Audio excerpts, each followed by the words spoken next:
అందరికీ వందనాలు. ఈరోజు బైబిల్ రీడింగ్లో ఆదికాండము 23వ అధ్యాయం నుండి. శారా జీవించిన కాలము అనగా శారా బ్రతికిన ఏండ్లు 127. శారా కనాను దేశమందలి హెబ్రోనును కిర్యతర్బాలో మృతి పొందెను. అప్పుడు అబ్రాహాము శారా నిమిత్తము అంగలార్చుటకును ఆమెను గూర్చి ఏడ్చుటకును వచ్చెను. తరువాత అబ్రాహాము మృతి పొందిన తన భార్య ఎదుట నుండి లేచి హేతు కుమారులను చూచి, మీ మధ్య నేను పరదేశినిగాను పరవాసినిగాను ఉన్నాను. మృతి పొందిన నా భార్య నా కన్నుల ఎదుట ఉండకుండా ఆమెను పాతిపెట్టుటకు మీ తావున నాకొక శ్మశాన భూమిని స్వాస్థ్యముగా ఈయుడని అడుగగా, హేతు కుమారులు, అయ్యా, మా మాట వినుము. నీవు మా మధ్యను మహారాజవై ఉన్నావు. మా శ్మశాన భూములలో అతి శ్రేష్టమైన దానియందు మృతి పొందిన నీ భార్యను పాతిపెట్టుము. నీవు మృతి పొందిన నీ భార్యను పాతిపెట్టునట్లు మాలో తన శ్మశాన భూమి ఇయ్యనొల్లనివాడు ఎవడును లేడని అబ్రాహాము ఉత్తరమిచ్చిరి. అప్పుడు అబ్రాహాము లేచి ఆ దేశపు ప్రజలైన హేతు కుమారులకు సాగిలపడి, మృతి పొందిన నా భార్యను నా ఎదుట ఉండకుండా నేను పాతిపెట్టుట మీకిష్టమైతే నా మాట వినుడి. సోహరు కుమారుడైన ఎఫ్రోను తన పొలము చివరను తనకు కలిగియున్న మక్పేలా గుహను నాకిచ్చునట్లు నా పక్షముగా అతనితో మనవి చేయుడి. మీ మధ్యను శ్మశాన భూమిగా నుండుటకు నిండు వెలకు అతడు దానిని నాకు స్వాస్థ్యముగా ఇయ్యవలెనని వారితో చెప్పెను. అప్పుడు ఎఫ్రోను హేతు కుమారుల మధ్యను కూర్చుండి ఉండెను. హిత్తీయుడైన ఎఫ్రోను తన ఊరి గవిని ప్రవేశించి వారందరి ఎదుట హేతు కుమారులకు వినబడినట్లు అబ్రాహాముతో చెప్పిన ప్రత్యుత్తరమేమనగా, అయ్యా, అట్లు కాదు, నా మనవి ఆలకించుము. ఆ పొలమును నీకిచ్చుచున్నాను, దానిలోనున్న గుహను నీకిచ్చుచున్నాను, నా ప్రజల ఎదుట అది నీకిచ్చుచున్నాను. మృతి పొందిన నీ భార్యను పాతిపెట్టుమనెను. అప్పుడు అబ్రాహాము ఆ దేశపు ప్రజల ఎదుట సాగిలపడి, సరే కాని నా మనవి ఆలకించు, ఆ పొలమునకు వెల ఇచ్చేదను. అది నా యొద్ద పుచ్చుకొనిన ఎడల మృతి పొందిన నా భార్యను పాతిపెట్టెదనని ఆ దేశ ప్రజలకు వినబడినట్లు ఎఫ్రోనుతో చెప్పాను. అందుకు ఎఫ్రోను, అయ్యా, నా మాట వినుము. ఆ భూమి 400 తులముల వెండి చేయును. నాకు నీకు అది ఎంత? మృతి పొందిన నీ భార్యను పాతిపెట్టుమని అబ్రాహామునకు ఉత్తరమిచ్చెను. అబ్రాహాము ఎఫ్రోను మాట వినెను కాబట్టి హేతు కుమారులకు వినబడినట్లు ఎఫ్రోను చెప్పిన వెల అనగా వర్తకులలో చెల్లు 400 తులముల వెండి అబ్రాహాము తూచి అతనికిచ్చెను. అలాగున మమ్రే ఎదుటనున్న మక్పేలా ఎందలి ఎఫ్రోను పొలము అనగా ఆ పొలమును దాని ఎందలి గుహయు దాని పొలిమేర అంతటిలోనున్న ఆ పొలము చెట్లన్నీయు అతని ఊరి గవిని ప్రవేశించు వారందరిలో హేతు కుమారుల ఎదుట అబ్రాహామునకు స్వాస్థ్యముగా స్థిరపరచబడెను. ఆ తరువాత అబ్రాహాము కనాను దేశములో హెబ్రోనును మమ్రే ఎదుటనున్న మక్పేలా పొలము గుహలో తన భార్య అయిన శారాను పాతిపెట్టెను. ఆ పొలమును దానిలోనున్న గుహయు హేతు కుమారుల వలన శ్మశానము కొరకు అబ్రాహామునకు స్వాస్థ్యముగా స్థిరపరచబడెను. ఇప్పుడు ఆదికాండము 24వ అధ్యాయం నుండి. అబ్రాహాము బహుకాలము గడిచిన వృద్ధుడై ఉండెను. అన్ని విషయములలోనూ యెహోవా అబ్రాహామును ఆశీర్వదించెను. అప్పుడు అబ్రాహాము తనకు కలిగిన సమస్తమును ఏలుచుండిన తన ఇంటి పెద్ద దాసునితో, నీ చెయ్యి నా తొడ క్రింద పెట్టుము. నేను ఎవరి మధ్య కాపురమున్నానో ఆ కనానీయుల కుమార్తెలలో ఒకదానిని నా కుమారునికి పెండ్లి చేయక నా స్వదేశమందున్న నా బంధువుల యొద్దకు వెళ్ళి ఇస్సాకును నా కుమారునికి భార్యను తెచ్చునట్లు ఆకాశము యొక్క దేవుడును భూమి యొక్క దేవుడునైన యెహోవా తోడని నీ చేత ప్రమాణము చేయించెదనెను. ఆ దాసుడు ఈ దేశమునకు నా వెంట వచ్చుటకు ఒకవేళ ఆ స్త్రీ ఇష్టపడని ఎడల నీవు బయలుదేరి వచ్చిన ఆ దేశమునకు నేను నీ కుమారుని తీసుకొని పోవలెనా అని అడుగగా, అబ్రాహాము, అక్కడికి నా కుమారుని తీసుకొని పోకూడదు సుమీ. నా తండ్రి ఇంట నుండి నేను పుట్టిన దేశము నుండి నన్ను తెచ్చి నాతో మాటలాడి నీ సంతానమునకు ఈ దేశమునిచ్చెదనని ప్రమాణము చేసి నాతో చెప్పిన పరలోకపు దేవుడగు యెహోవా తన దూతను నీకు ముందుగా పంపును. అక్కడ నుండి నీవు నా కుమారునికి భార్యను తీసుకొని వచ్చెదవు. అయితే నీ వెంట వచ్చుటకు ఆ స్త్రీ ఇష్టపడని ఎడల ఈ ప్రమాణము నుండి విడుదల పొందెదవు గాని నీవు నా కుమారుని అక్కడికి తీసుకొని పోకూడదని అతనితో చెప్పెను. ఆ దాసుడు తన యజమానుడకు అబ్రాహాము తొడ క్రింద తన చెయ్యి పెట్టి ఈ సంగతి విషయమై ప్రమాణము చేసెను.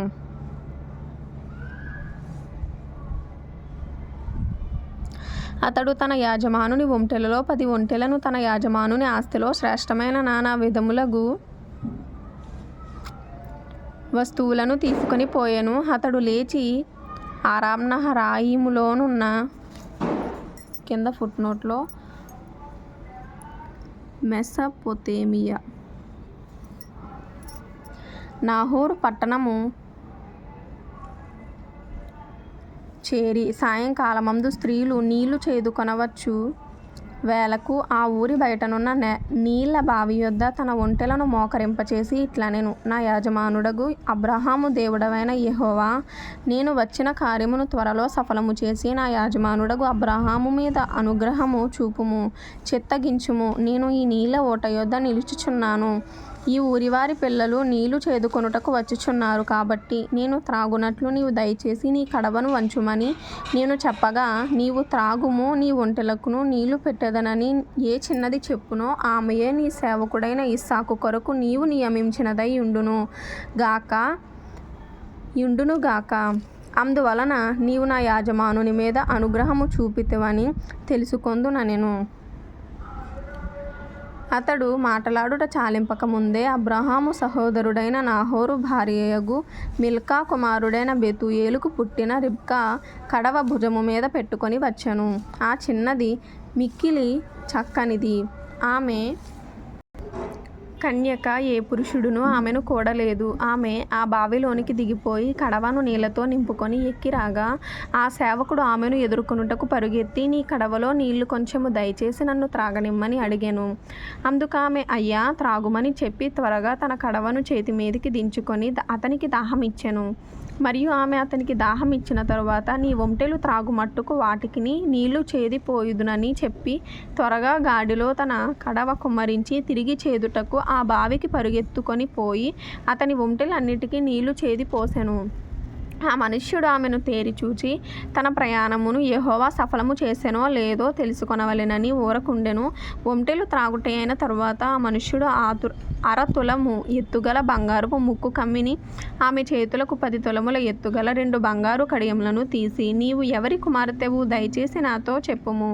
నీ తండ్రి ఇంట మేము ఈ రాత్రి బస చేయుటకు స్థలమున్నదా అని అడిగెను. అందుకామె, నేను నాహోరుకు మిల్కా కనిన కుమారుడగు బెతూయేలు కుమార్తెననెను. మరియు ఆమె, మా యొద్ద చాలా గడ్డియు మేతయు రాత్రి బస చేయుటకు స్థలమును ఉన్నవనగా, ఆ మనుష్యుడు తన తల వంచి యెహోవాకు మ్రొక్కి, అబ్రహామును నా యజమానుని దేవుడైన యెహోవా స్తుతింపబడును గాక. ఆయన నా యజమానునికి తన కృపను తన సత్యమును చూపుట మానలేదు. నేను త్రోవలో నుండగానే యెహోవా నా యజమానుని బంధువుల ఇంటికి నన్ను నడిపించెననెను. అంతటా ఆ చిన్నది పరుగెత్తుకొని పోయి ఈ మాటలు తన తల్లి ఇంటివారికి తెలిపెను. రిబ్కాకు లాబానునొక సహోదరుడుండెను. అప్పుడు లాబాను ఆ బావి దగ్గర వెలుపటనున్న ఆ మనుషుని యొద్దకు పరుగెత్తుకొని పోయెను. అతడు ఆ ముక్కు కమ్మిని తన సహోదరి చేతులనున్న ఆ కడియములను చూచి, ఆ మనుష్యుడు ఈలాగు నాతో మాటలాడెనని తన సహోదరి అయిన రిబ్కా చెప్పిన మాటలు విని ఆ మనుషుని యొద్దకు వచ్చెను. అతడు ఆ బావి యొద్ద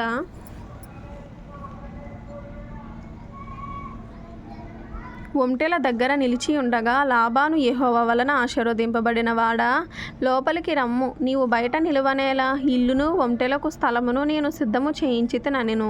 ఆ మనుష్యుడు ఇంటికి వచ్చినప్పుడు లాబాను ఒంటెల గంతలు విప్పి ఒంటెలకు గడ్డియు మేతయు కాళ్ళు కడుగుకొనుటకు అతనికిని అతనితో కూడా నున్న వారికిని నీళ్లు ఇచ్చి అతనికి భోజనము పెట్టించెను.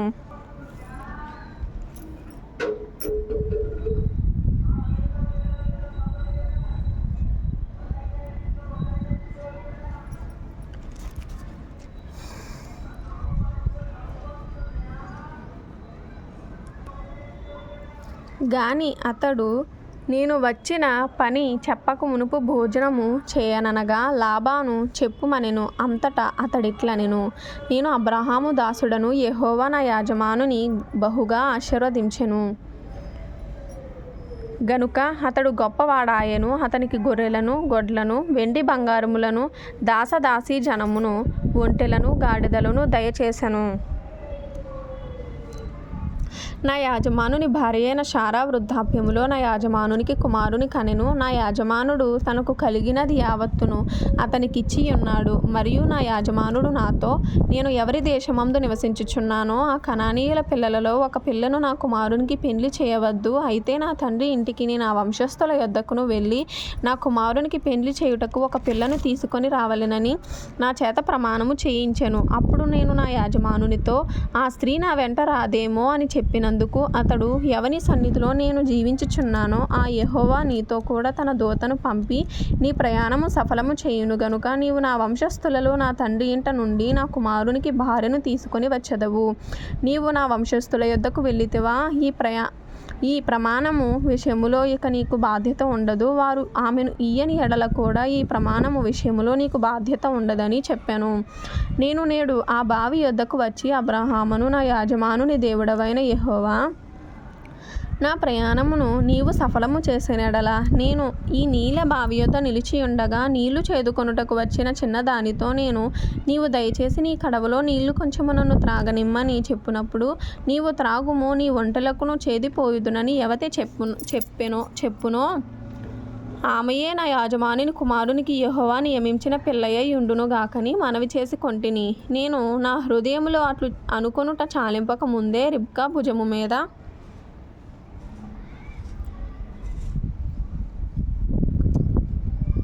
తన కడవను పెట్టుకొని వచ్చి ఆ బావిలోనికి దిగిపోయి నీళ్లు చేదుకొని వచ్చాను. అప్పుడు నాకు దాహమిమ్మని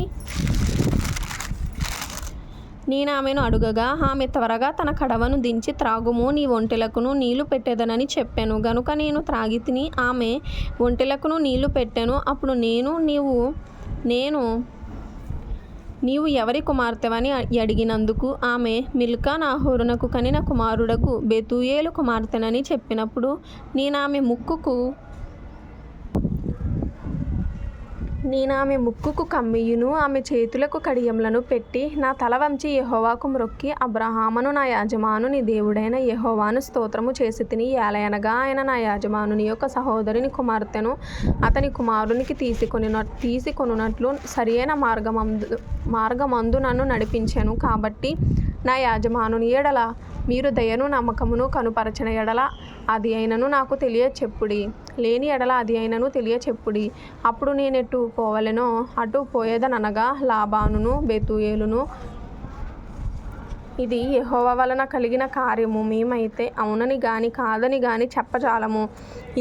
ఇదిగో రిబ్కా నీ ఎదుటనున్నది, ఆమెను తీసుకొని పొమ్ము. యెహోవా సెలవిచ్చిన ప్రకారము ఈమె నీ యాజమానుని కుమారునికి భార్య అగును గాకని ఉత్తరం ఇచ్చిరి. అబ్రహాము సేవకుడు వారి మాటలు విని యెహోవాకు సాష్టాంగ నమస్కారము చేసెను. తరువాత ఆ సేవకుడు వెండి నగలను, బంగారు నగలను, వస్త్రములను తీసి రిబ్కాకు ఇచ్చెను. మరియు అతడు ఆమె సహోదరునికి తల్లికిని విలువగల వస్త్రములు ఇచ్చెను.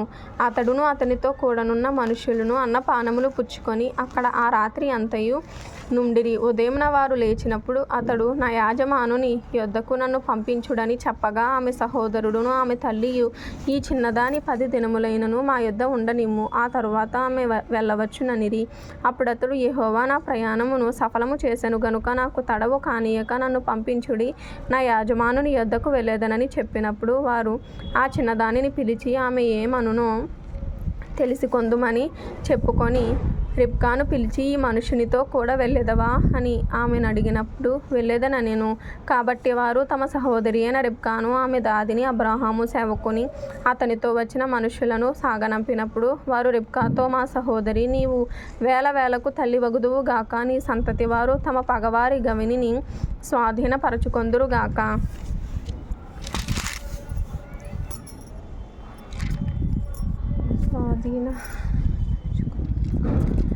అని ఆమెను దీవింపగా రిబ్కాయు ఆమె పనికత్తెలును లేచి ఒంటెలనెక్కి ఆ మనుషుని వెంబడి వెళ్ళిరి.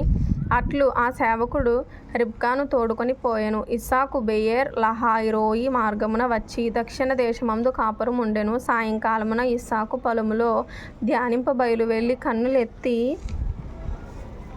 చూచినప్పుడు ఒంటెలు వచ్చుచుండెను. రిబ్కా కన్నులెత్తి ఇస్సాకును చూచి, ఒంటె మీద నుండి దిగి మనలనెదుర్కొనుటకు పొలములో నడుచుచున్న ఆ మనుష్యుడెవరని దాసుని నడుగగా ఇతడు నా యజమానుడని చెప్పెను గనుక ఆమె ముసుగు వేసుకొనెను. అప్పుడు ఆ దాసుడు తాను చేసిన కార్యములన్నీయు ఇస్సాకుతో వివరించి చెప్పెను. ఇస్సాకు తల్లి అయిన శారా గుడారంలోనికి ఆమెను తీసుకొని పోయెను. అట్లు అతడు రిబ్కాను పరిగ్రహింపగా ఆమె అతనికి భార్య ఆయెను. అతడు ఆమెను ప్రేమించెను. అప్పుడు ఇస్సాకు తన తల్లి విషయమై దుఃఖ నివారణ పొందెను.